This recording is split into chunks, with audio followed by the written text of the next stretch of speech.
righty. Let's call the meeting to order. Will the clerk please call the roll? Kurt? Excused? Nancy? Yes.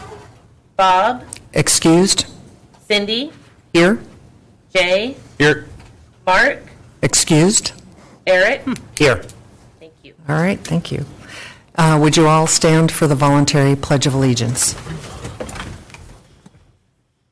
Pledge allegiance to the flag of the United States of America and to the republic for which it stands, one nation, under God, indivisible, with liberty and justice for all.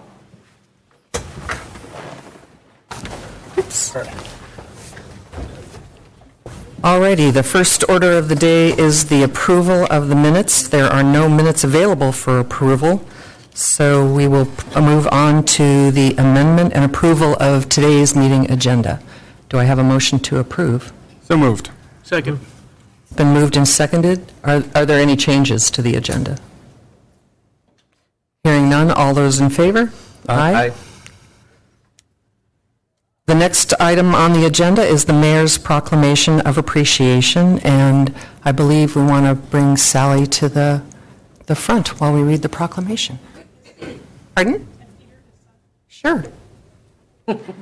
and Peter, his son, so the folks on line and on the radio can hear.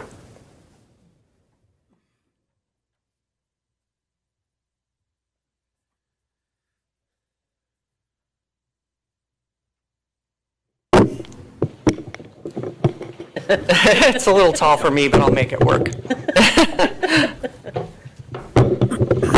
Between that and the progressive lenses, we got a lot of challenges going on here. That's good. And I know that the mayor wanted to be here to read this, so Fishing season. It's fishing season, but please accept my apologies for him. The Proclamation of Appreciation says, whereas Alan W. Dwyer was born on February 20th, 1942, and passed away on August 5th, 2016, and whereas Al shared his deep and genuine love of our community and its residents in many ways, including using his musical talent to entertain residents of Petersburg's elderly housing, assisted living, and long-term care facilities, making sure our kids were able to sit in Santa's lap and tell them what they wanted for Christmas at the Sons of Norway Hall, volunteering to host many local radio shows on KFSK, with Thursday morning's Rising Tide show being a regular.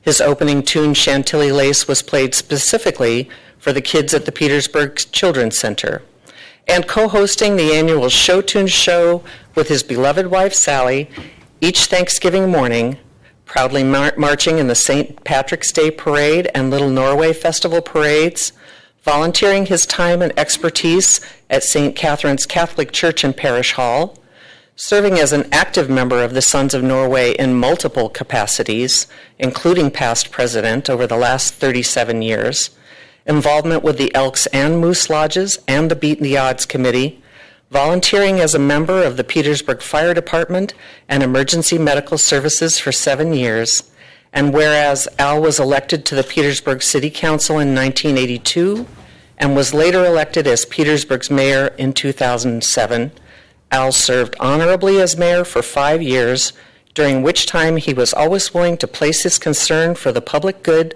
ahead of his personal interests, thereby earning the admiration of other civic leaders and the affection of many area residents. Therefore, I, Mark Jensen, Petersburg's Borough Mayor, do hereby express sincere appreciation of Al Dwyer's distinguished service to Petersburg, which is a better place because of his dedication to the best interests of the community and its citizens. Al will be greatly missed. And thank you very much. Thank you.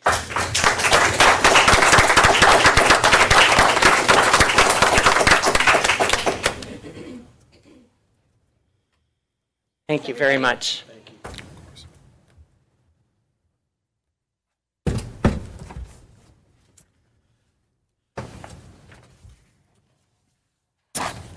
All right, moving on to public hearings. We have a public hearing on Ordinance 2016-10, an ordinance submitting to the qualified voters of the Petersburg Borough the question of prohibiting the sale and importation for sale of marijuana and any marijuana product, and the operation of any marijuana establishment, including all of the following license types: retail marijuana store, marijuana cultivation facility, marijuana product manufacturing facility, and marijuana testing facility within the Petersburg Borough on the October 4th, 2016 municipal election ballot.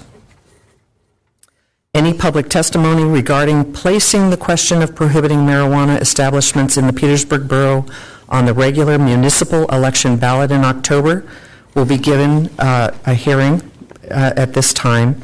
A copy of the proposed ordinance can be viewed under Agenda Item 15A, and there are copies on the table.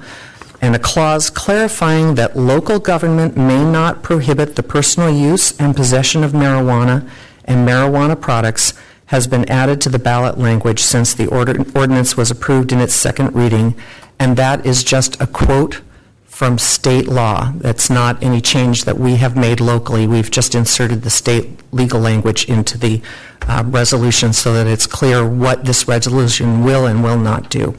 Do we have anybody that would wish to speak at this time?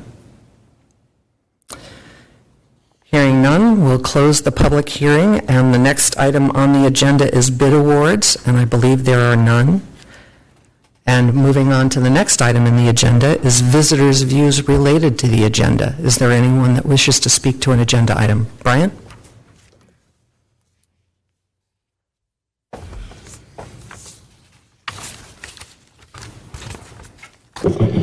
Good afternoon, Mayor and Assembly members, and a lovely afternoon it is. My name is Brian Lynch, and I would like to address the, under the Mayor's report, the notice of proposed pollutant discharge permit. What I would like to request from the Assembly is, one, to request from DEC a 30-day at least a 30-day extension on this comment period, and also request a public hearing here in Petersburg. A couple years ago, a year and a half or so ago, we went through kind of this back and forth with DOT on broad-based spraying issues. And when I worked for Petersburg Vessel Owners, I wrote a couple letters, and I know I helped the borough put together some one or two letters on that issue too. I think it's something that is very of great concern to the local people here, considering that our livelihood, our lifeblood is fishing. And we also have subsistence uses, berry picking and whatnot, that we need to really understand just what sort of chemicals are being used out there in the environment. And wearing the Beat the Odds t-shirt was apropos in two cases, you know, both with Al and the potential for cancer-causing agents to be out there in the environment from this activity. You know, so anyway, that's my request, and hopefully you will try to at least seek a 30-day extension. I get really concerned when I see issues like this, particularly in the summer. You have a 30-day comment period. That really disturbs me. And it just, you know, and you need to have public hearings, you know, in all affected communities. I think that should be a given when they do something like this. You know, the pertinent documents you have here, one of the state documents is 55 pages long, and the federal pertinent document here is 139 pages. So it takes a little while to go through that and digest what's in there. But anyway, again, request an extension and a public hearing here in Petersburg. Thank you. Thank you. Thanks. Brian, on that note right there, you said 30 days. That would be on top of the 30 days already given? So yes. You're asking for 60 total? What's the interesting part about this, I heard about this over a week after this was issued. I'm not on a list to have DEC notices sent to me, and I don't know when the borough received it. Probably might have been right Just away. last week. Yeah. So, you know, kind of like day late, a dollar short kind of attitude, and it's pretty disgusting when they do stuff like this. Anyway, thank you. Yeah. Do we have any other visitors' views related to the agenda?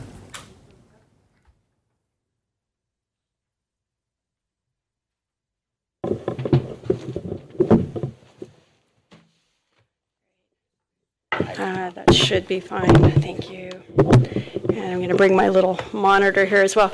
Good afternoon, ladies and gentlemen of the Borough Assembly. My name is Laura Wong-Rose, and I appreciate you giving me a moment to speak to the issue that I believe should be of concern of every resident of Petersburg, since it has the long-term potential to devastate our wetlands and our community. Last spring, the DOT announced that it would begin spraying Garland 4 habitat and Roundup on the roadways around southeast Alaska, including Petersburg, Skagway, and Thorn Bay areas, to reduce the vegetation growth. Myself and many residents spoke out against it at that time. Just this Friday, I received a copy of the public notice from the DEC, which is Department of Environmental Conservation, which proposes to reissue a general permit allowing for the spraying of these toxic chemicals on our roadways in the effort to reduce labor costs of manually or mechanically chopping vegetation along roadways. These chemicals have been registered in the U.S. since 1979, but there simply isn't much research available that is not part of the EPA registration process, and most of the data on toxicity to animals is taken from laboratory studies in support of registering these herbicides with the EPA. When this topic came up last spring, I spent many hours researching the data sheets and testimonials from other cities and towns that are experiencing the same concerns with Garland 4 habitat and Roundup being sprayed in their communities and city parks, and the more I researched, the more I grew concerned. Taken directly from the Marin Municipal Water District report dated January 2010, trichlorophore ranges from not acutely toxic to slightly toxic to birds and honeybees. And a review of the potential effects of trichlorophore on salmon led the EPA to conclude that trichlorophore may adversely affect 16 of 26 threatened and endangered salmon species in California and northwestern U.S. According to a general fact sheet from the National Pesticide Information Center, trichlorophore ranges from practically non-toxic to highly toxic to fish, depending on the fish and the trichlorophore formulation. Okay, the definition of practically is almost, very nearly, but not quite. And from the Journal of Pesticide Reform, dated in 2000, the most sensitive life stage in species in laboratory test results is the yolk sac and fry of the coho salmon.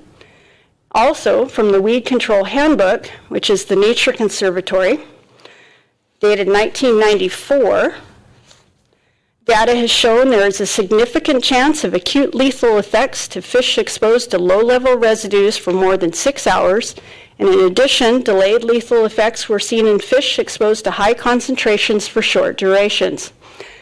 I humbly ask the Borough Assembly to submit a written comment and request a public hearing regarding permit AKG 870000 before the September 2nd deadline, and to please take the time to do your own research on the likely effects of Garland 4 habitat Roundup being sprayed in our community near our wetlands and streams, and come to your own conclusions. But I am convinced that the DOT is not being a responsible steward of these lands by repeatedly refusing to listen to residents whose livelihood is directly affected by these actions for the sake of reducing some foliage.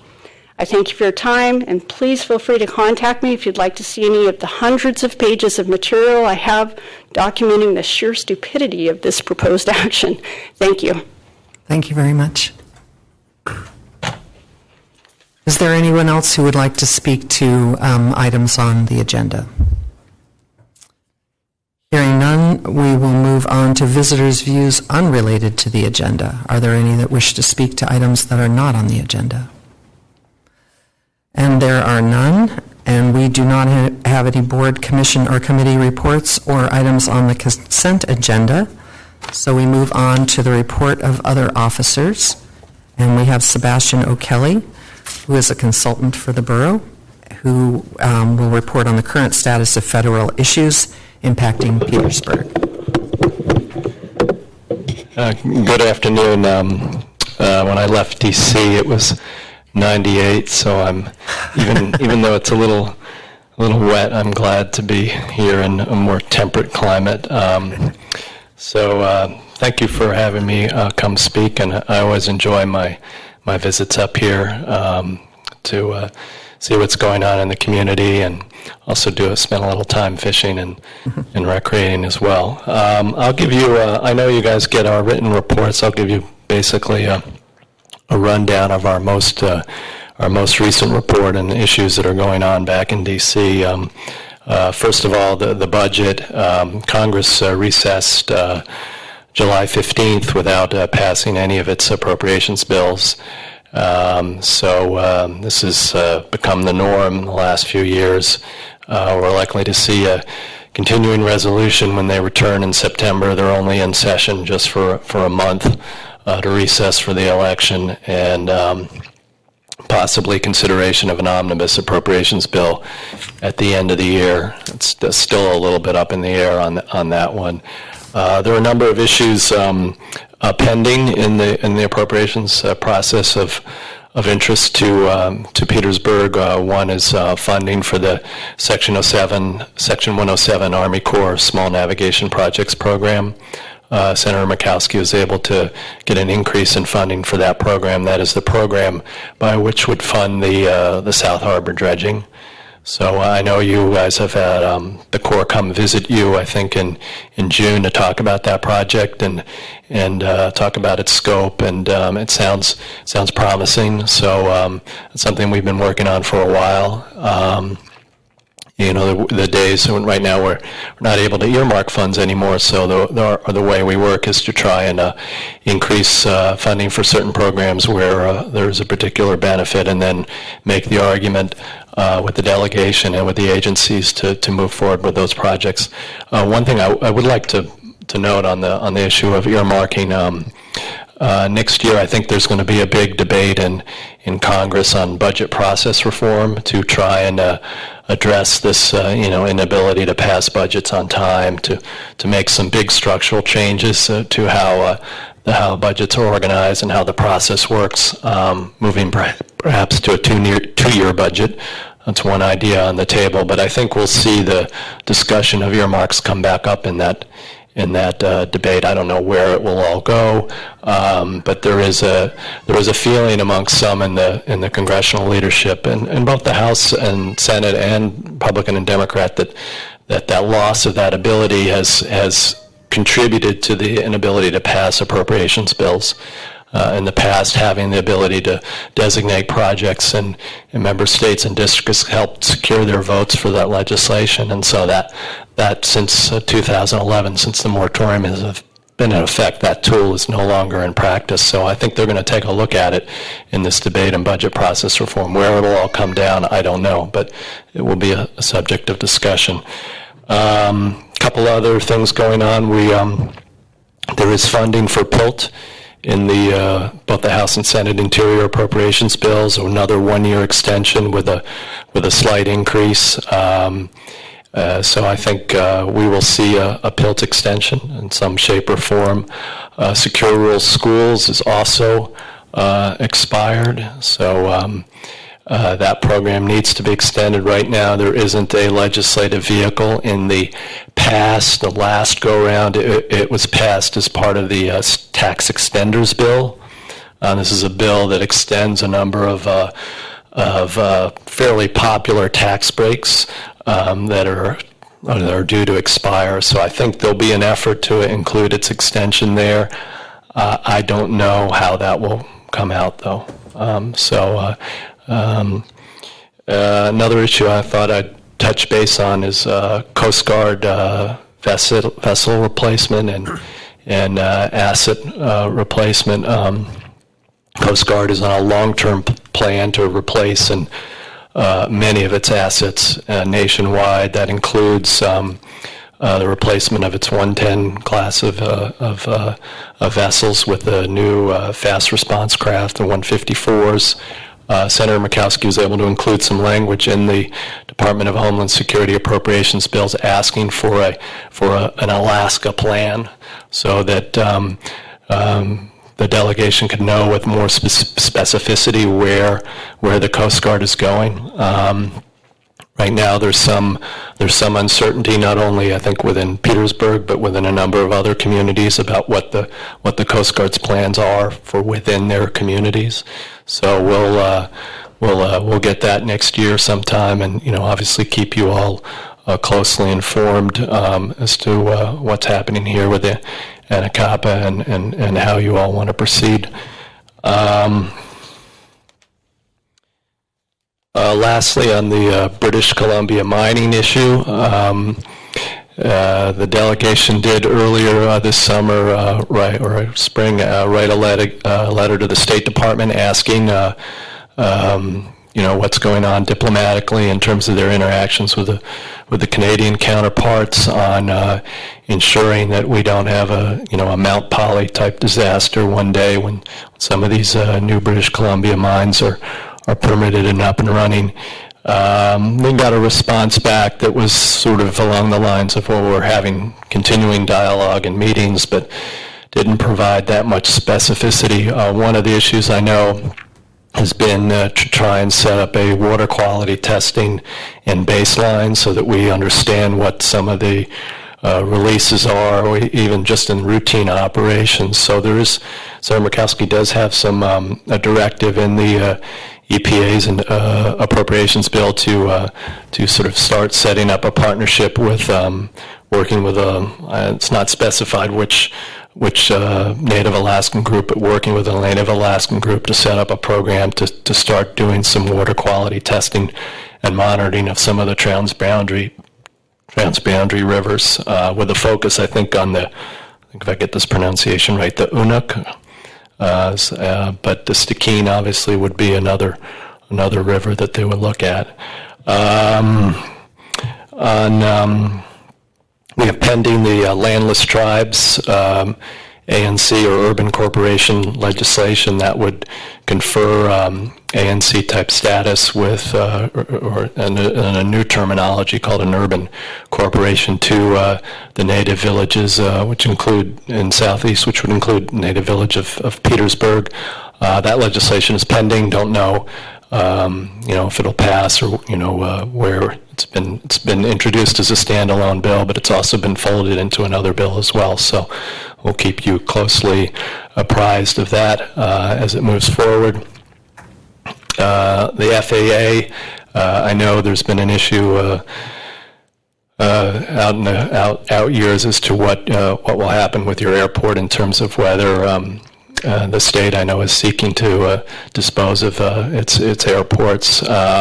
So I know that's a separate issue, but we stay on top of what's happening with FAA funding and Essential Air Service. I think the Essential Air Service will be funded again for next year. So that's good. The FAA is operating under a short-term extension through September 30th, while there is a pending larger FAA reform and reauthorization bill.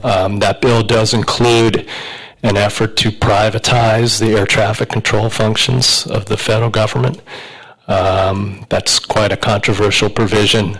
Has a lot of concern, in particular from states and rural areas, because a privatized ATC may well view air traffic control functions in rural areas as a not-profit or not a profitable center for them. So we have a lot of opposition primarily in the Senate.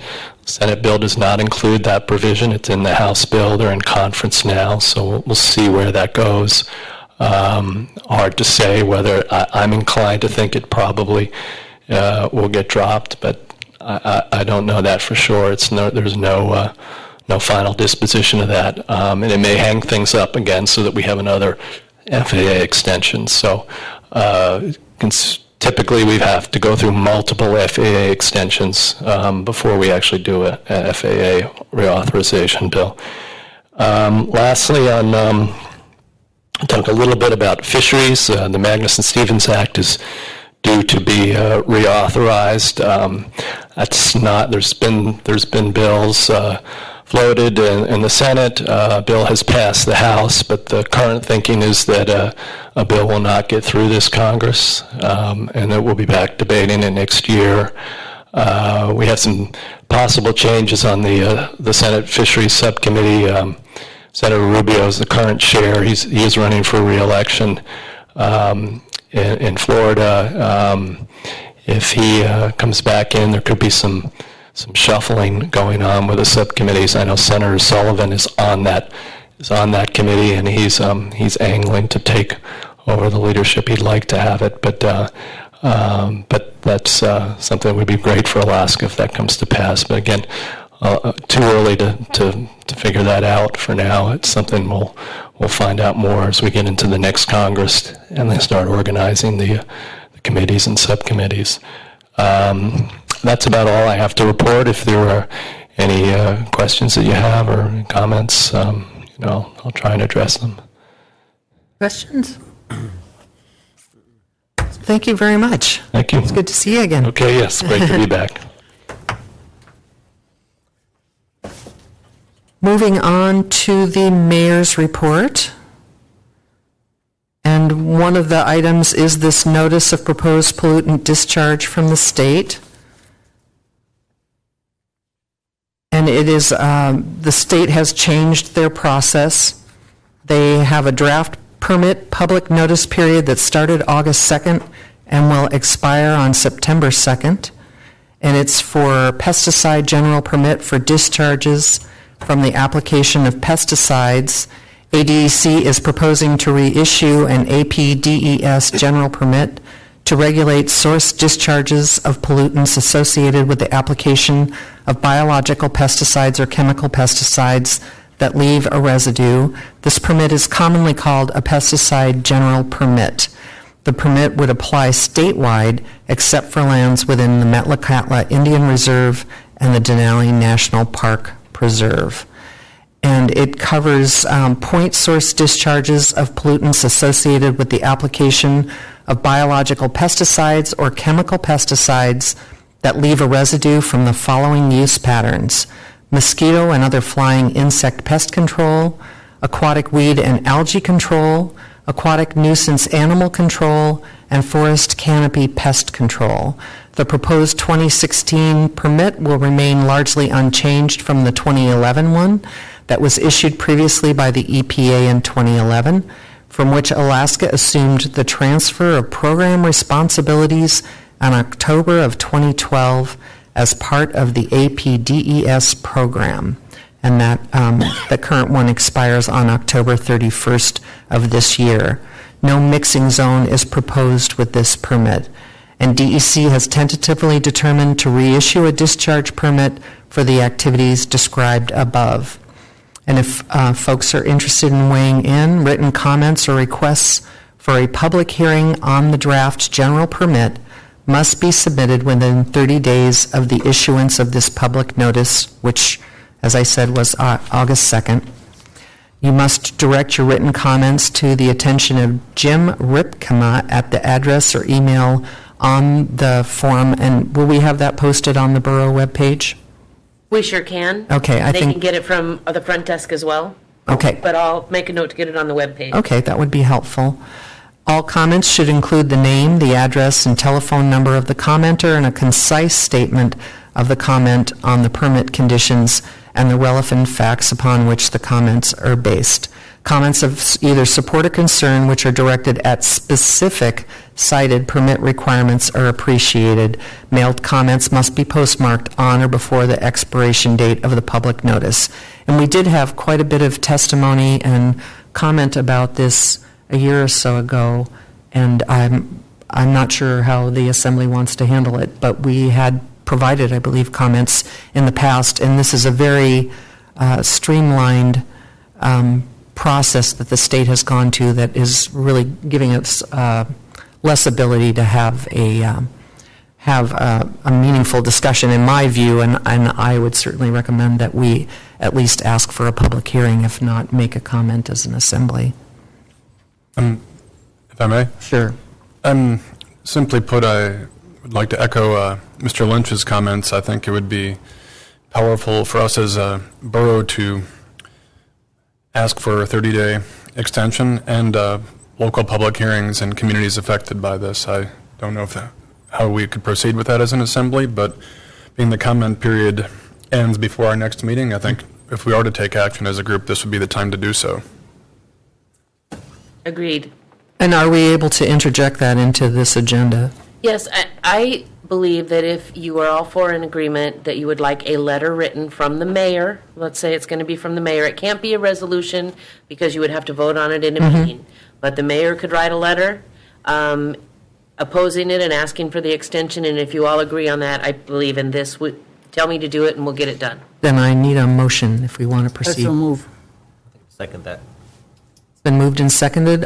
All those in favor of having the mayor write a letter asking for a public hearing and comment? Aye. Aye. Aye. Is that I'm gonna- sorry, I didn't allow discussion. Is that going to include a request for an extension? And that would be Or part would of that be it. a separate letter? No, No, it would all in be one. the same. Okay. Request for a public hearing, request in Petersburg, request for an extension for comment time. And what I'll do also, if it's okay with you guys, is I'll go ahead and look at what was done previously a year ago. There were many letters that were sent in. We were prepared to write an ordinance, as were Yep. other communities, and we were told to hold off. So anyway, I will grab information out of that as well and just let them know that we are against them re-upping the permit. Okay. And because I right? flipped the comment, let's, Adamantly against. Adamantly against. As long as the public hearing and extension piece are included in the letter, great, Okay. from my perspective. Okay. and the only piece that I would add is that we hold that hearing outside of the normal fishing season Ah, yes. so that people can actually participate. Okay. And because I flipped the comment and the vote, I'd like to do the vote properly. So all those in favor? Aye. Aye. Opposed? And we are unanimous on that count. Thank you, Debbie. Thank you. And the mayor's report for this assembly meeting, August 15th. The first item is seeking letters of interest. The borough is seeking letters of interest from borough residents willing to serve on the following boards and commissions until October 2016 municipal election. There is one vacant seat on the hospital board, and there is one vacant seat on Planning and Zoning Commission.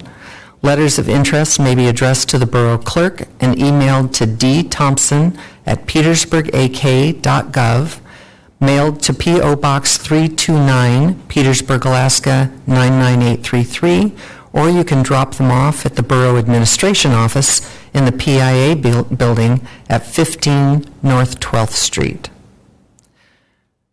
Filing for candidacy for the October 4th, 2016 election. The first day to file for candidacy for any open board, commission, or assembly seat in the October election was July 26, 2016. Packets are available for pickup at the front desk of the borough municipal offices in the PIA building or by downloading the information from the borough website. Completed forms must be returned to the clerk's office by 5 p.m. on August 23, 2016. The following 19 seats are up for election. For mayor, 1 seat.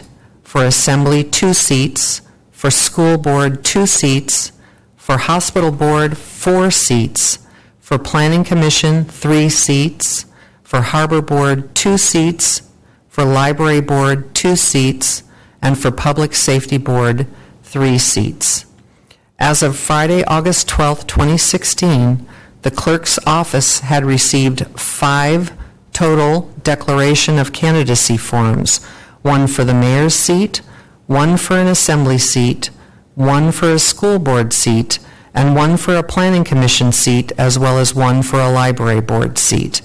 That's 5 out of 19, which is only 26% of the available seats have been I shouldn't say spoken for, but somebody has expressed an interest in running for those. Borough Clerk Thompson encourages all qualified borough voters to take part in our borough government by running for an empty seat on one of our boards or commissions. And if you have questions, please contact her at 772-5405. And I would echo that. We've had conversations before, too, about the number of elected seats we have on boards and commissions, and this may be the time to revisit some of those, but still encourage people to participate, whether they're elected or just a volunteer position. We're seeking community input on the state dock issue, and that's ongoing. The state of Alaska has offered to transfer ownership of the Papke's Landing Dock, the Kupernoff Dock, and the Entrance Island Dock to the Petersburg Borough, along with a lump sum payment of $732,883 towards deferred maintenance. Condition assessments were recently performed that estimate the cost to bring Papke's Landing Dock to a safe and usable condition at $1,050,000 and $1,395,000 for the Kupernoff Dock. The Borough Assembly is still seeking input from the community regarding acceptance or denial of the state's offer. A questionnaire on the issue is available for printing off at the Borough's website, which is at www.petersburgak.gov, or you can pick one up at any Borough office, from the City of Kupernoff clerk, or from the Papke's Landing Public Notice Board. The plan is to address this issue after the October municipal election. And then, again, the notice of proposed issuance of an Alaska Pollutant Discharge Elimination System, that's the APDES general permit I just read. The Alaska Department of Environmental Conservation is planning to reissue a general permit for discharges from the application of pesticides, as the current permit issued by the EPA in 2011 expires on October 31st, 2016. Public comments will be accepted. And the Alaska Municipal League Summer Legislative Conference will be held in Wasilla. That's happening August 16th through 19th. And registration forms and more information can be found at www.akml.org. And our Assemblymember Bob Lynn is attending that as well. Southeast Conference, there's a reminder that the 2016 Southeast Conference and annual membership meeting will be held here in Petersburg, September 20th through 22nd. Information about the meeting can be found at www.seconference.org, and I have seen projections that they expect a record number of people in attendance, and the Visitor Center is recommending that if anybody has lodging to share or rent, that they contact Marilyn at the Visitor Center so that we make sure that we're able to house all the people who are interested in attending. And that concludes the mayor's report, and we'll go on to the manager's report. Thank you, ma'am. Sheila and her staff are working with to get our Medicaid provider recertification, and also on the grant reporting for the van. Thank you to Michelle for help on the Medicaid process, and Liz and Chris for their help on the van reporting that are required for that transportation van. We did meet with Alan Murph last week. He is beginning the process of drawing the plans up for the portico repair at the manor. It's a project that's been out there for quite a while to kind of shore it up before it has other damage done to it as it shifts a little bit. Sheila's also working with the hospital to set up classes for the manor staff, training on various topics, help make our staff that much more valuable and able to care for the folks who are in their responsibility. We are working with Motor Pool and Parks and Rec on purchasing a replacement van for the recreation center. So that's coming thanks to the school for letting us borrow their van for the interim. Parks and Rec is gearing up to get the community center youth basketball league running. We're searching for volunteers, including coaches, referees, timers, and scorekeepers. So if you're interested, please reach out to Parks and Rec. Community Center fall schedule hours starts August 29th. There will be no open gym during the day, Monday through Friday, nor midday open swim from 11 to 1, as we try to work around all the activities that are going on up there.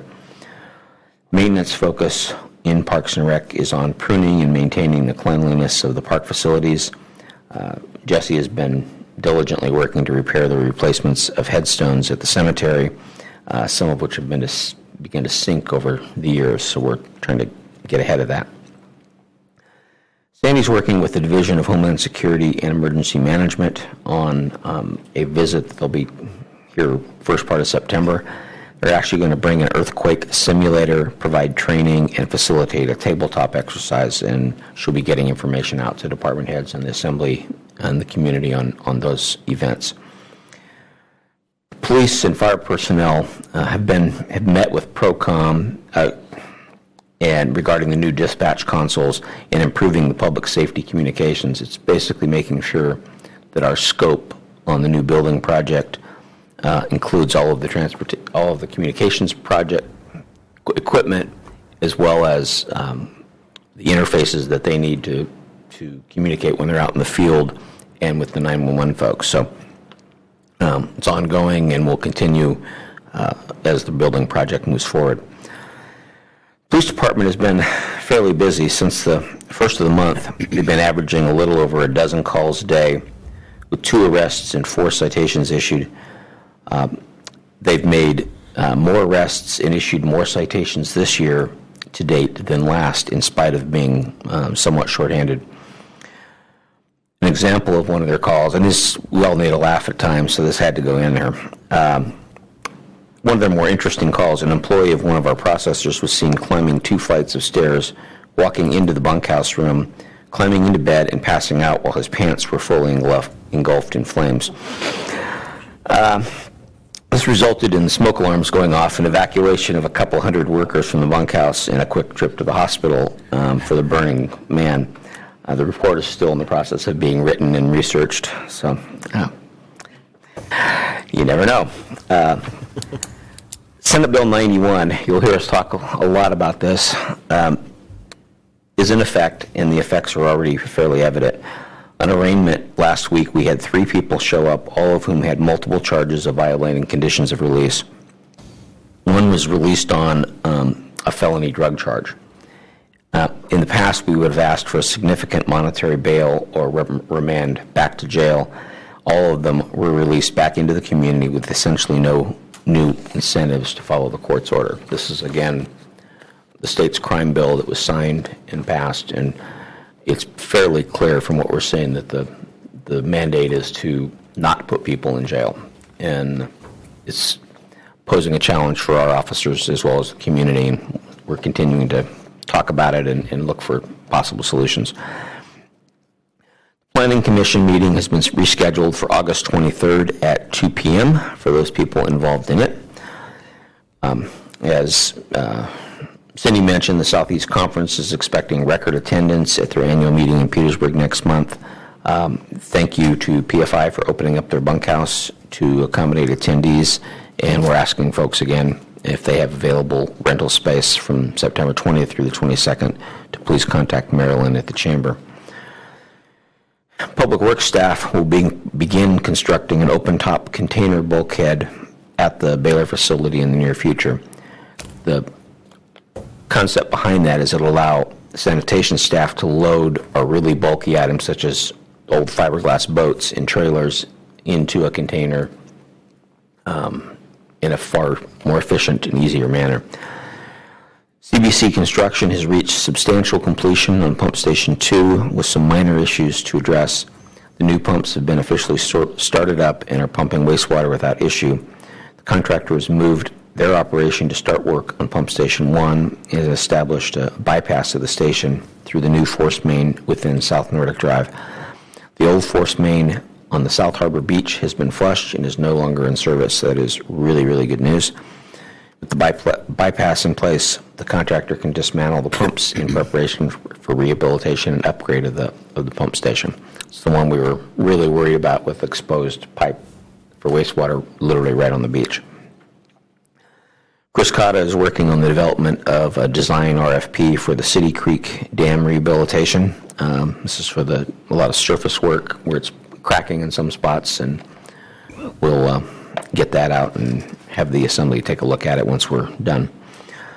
Surplus equipment auction results in the sale of 2 vehicles. A future auction will be held to dispose of the remaining surplus units. As of this date, CCON has 1 large paving project to complete, which is the bike path, and several small patches and jobs around Petersburg, including the completion of the South Singley Alley paving.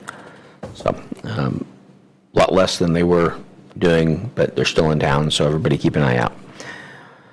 The municipal building, Carl talked about last week where we had some contaminated soil work that has been completed.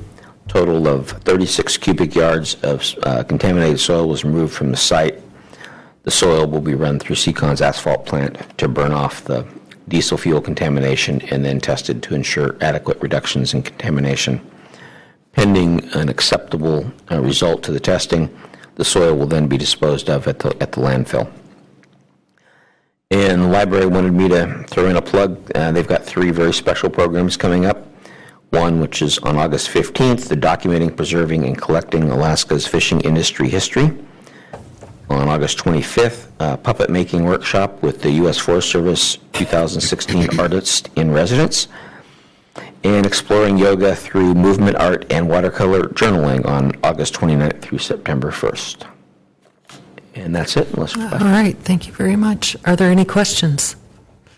Have we had any response from Seacon on the letter regarding Haugen Drive? That actually wouldn't be from Seacon. That would be from the state? DOT. Yeah. And my guess is no. Okay. Okay. Disappointing, but not surprising. All right. Moving on to unfinished business, we have an ordinance for the third and final reading. Ordinance 2016-10, an ordinance submitting to the qualified voters of the Petersburg Borough the question of prohibiting the sale and importation for sale of marijuana and any marijuana product and the operation of any marijuana establishment, including all of the following license types: retail marijuana store, marijuana cultivation facility, marijuana product manufacturing facility, and marijuana testing facility within the Petersburg Borough on the October 4th, 2016 municipal election ballot.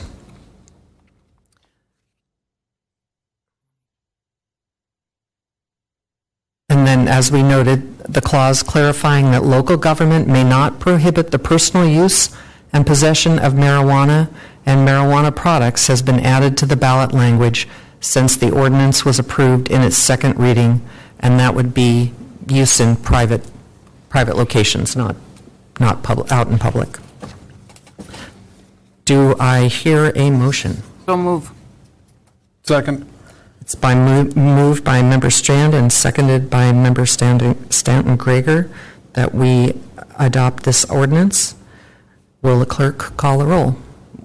Is there any further discussion on it? Hearing none, will the clerk call the roll? Eric? Yes. Nancy? Yes. Jay? Yes. Cindy? Yes. And that passes unanimously.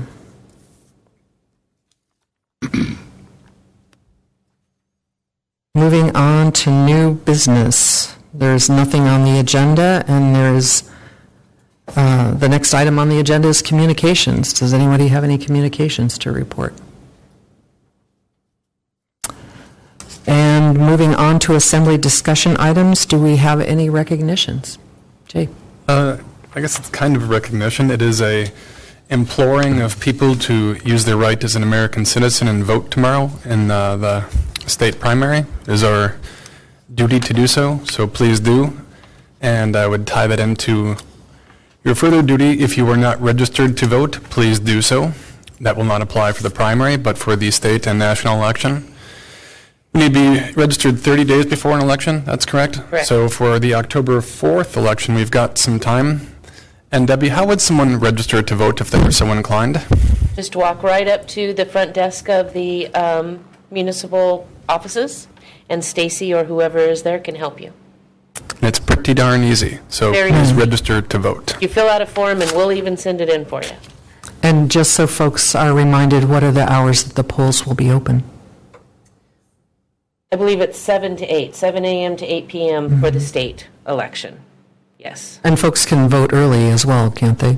Absentee is still happening today until 3 p.m. That's at the library. Okay, that's good to know. And I would reiterate what you said. I was going to say I would love to see Petersburg have a 90% turnout instead of a 30% turnout, especially in state elections. It's one way for the legislature to know that we're really paying attention and give a message that we're concerned about what's happening with our budget and our state. So I encourage everyone to vote.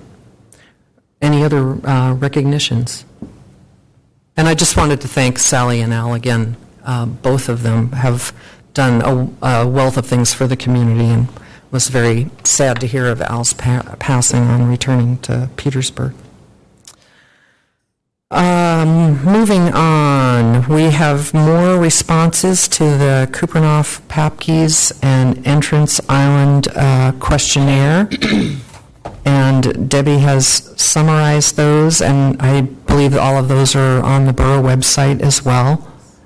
And we're getting a variety of answers, but I do encourage folks to weigh in. And then, as an ongoing issue, we have left the marijuana opt-out option as a discussion item on the agenda. Does anybody have anything they want to add to that discussion? All right. And then Bob Lynn had asked that we have the hospital remodel and new facility as a discussion item. He's not here today, but does anyone else have anything else they'd like to add to that at this time? Hearing none, I need a motion to adjourn. So moved. Second. Been moved by Jay Stanton Greger and seconded by Eric Castro that we adjourn the meeting. All those in favor? Aye. Aye. The meeting is concluded. Thank you very much. All right.